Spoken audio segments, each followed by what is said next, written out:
ছোট বাচ্চারা যখন মায়ের কাজে হেল্প করে তখন কিন্তু মায়ের মনটাও অনেক খুশি হয়ে যায়, বাচ্চারাও অনেক বেশি আনন্দ পায়, তাই না?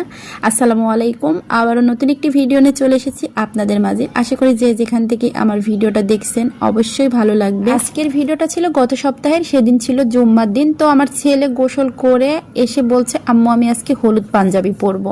বিয়েতে যে গায়ে হলুদের পাঞ্জাবিগুলো পরে ওইগুলোর কথাই বলছি। প্রত্যেক শুক্রবারে বলবে কি হলুদ পাঞ্জাবি পরে নামাজ পড়তে যাব। আমি বলি আসলে হলুদ পাঞ্জাবি পরে নামাজ পড়তে গেলে কেমন দেখায়, তো আজকে বললাম আচ্ছা ঠিক আছে পরো। সে নামাজ পড়ার জন্য রেডি হয়েছে, গোসল করেছে, পাঞ্জাবি পরেছে। তখন আমি রান্না করছিলাম। আমি দুপুরে সেদিন রান্না করব শুধু সাদা পোলাও আর তার সঙ্গে মুরগির মাংস।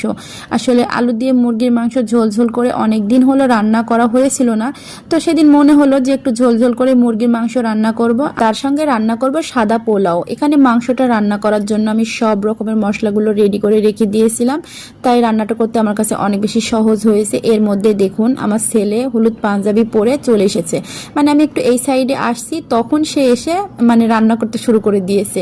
খুব খুশি, তো আমি একটু ভিডিও করে নিচ্ছিলাম, তো আমাকে বলছে ভিডিও করো না। ও আমাকে সবসময় বলে আম্মু আমাকে ভিডিও করো না, মানে লজ্জা পায়।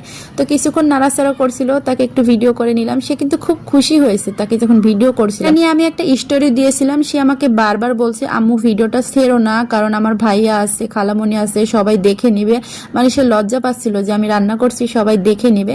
তো আমার কাছে কিন্তু অনেক ভালো লাগছিল। তো এখানে আমি মাংসটা ঝোল ঝোল করে রান্না করে নিলাম, আর মশলাটা কিন্তু খুব কষিয়ে কষিয়ে রান্না করেছি, যে কারণে মাংসটা খেতে কিন্তু অনেক মজা হয়েছিল। আর লাস্টে যে ভাজা জিরার গুঁড়ো দিয়ে দিয়েছি, এটা খেতে আমার ছেলে অনেক বেশি পছন্দ করে। মাংসটা খুব সুন্দর করে মাখিয়ে নিলাম। আর এদিকে আমি রান্না করেছিলাম সাদা পোলাও। পোলাওটা রান্না করেছিলাম গরম মশলা, পেঁয়াজ, কাঁচামরিচ ছাড়া, শুধুমাত্র লবণ দিয়ে রান্না করেছি।